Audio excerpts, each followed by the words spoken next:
It's time for Recipe of the Day.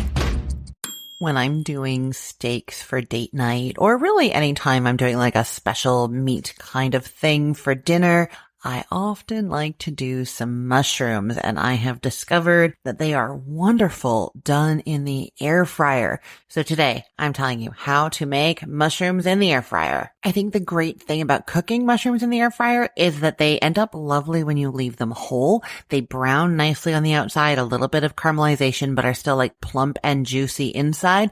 You can totally achieve that on the stovetop. It just involves quite a bit of stirring and watching, whereas in the air fryer, it's just done hands-free and easy, and they just look so pretty when they're whole mushrooms, you know what I mean? And I guess I'll say here that I have tried doing sliced mushrooms in the air fryer, and they don't turn out as well. They kind of fly around in there, and they dry out a bit, so the whole is better, or if you want them in smaller pieces, having them or quartering them is going to be good too. Now, I have done this both with the small cremini mushrooms, like the baby bellas, the brown mushrooms, and also with plain white button mushrooms. They both work well, and my air fryer easily fits 16 ounces. So that's 2 of those like pint-sized mushroom containers. And that's about 24 to 28 mushrooms if you're buying them loose and want to know how many. Now, I don't always preheat my air fryer when cooking in it just because I don't tend to find that it matters. It gets hot so fast. But with the mushrooms, I do preheat it first so that when they go in there, they're getting a good blast of heat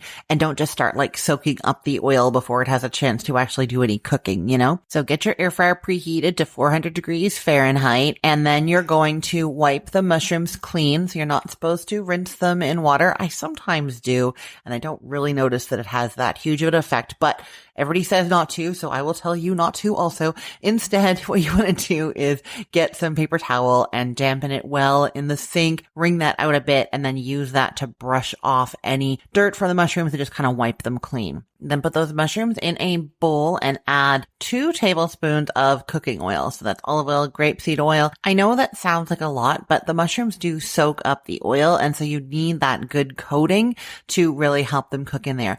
I've also tested just using some cooking spray or like from a mister, and it works, but you just have to stop halfway through and reapply it. So if you're going to use the mister or cooking spray, give them a good coating at this point, toss them around with the seasonings I'm going to tell you in a second, and then halfway through cooking, you're going to do another spray and toss around in the air fryer, okay? But we'll just assume you're using the cooking oil, 2 tablespoons of oil, half a teaspoon of salt, a 1/4 teaspoon of pepper, and a 1/4 teaspoon of garlic powder. Give that a good toss, and then you put those in the air fryer for 5 minutes, then toss them. If you're reapplying oil at this point, you do it now, and then another 5 minutes, possibly 7 minutes more if they are bigger mushrooms, and they are done. They're brown on the outside, juicy and lovely, and they are there to make whatever you're having for dinner that little bit more special. I will put the link to this recipe in the show notes for this podcast episode, or you can head to cookthestory.com/ROTD and get it there, or find it in our Facebook group,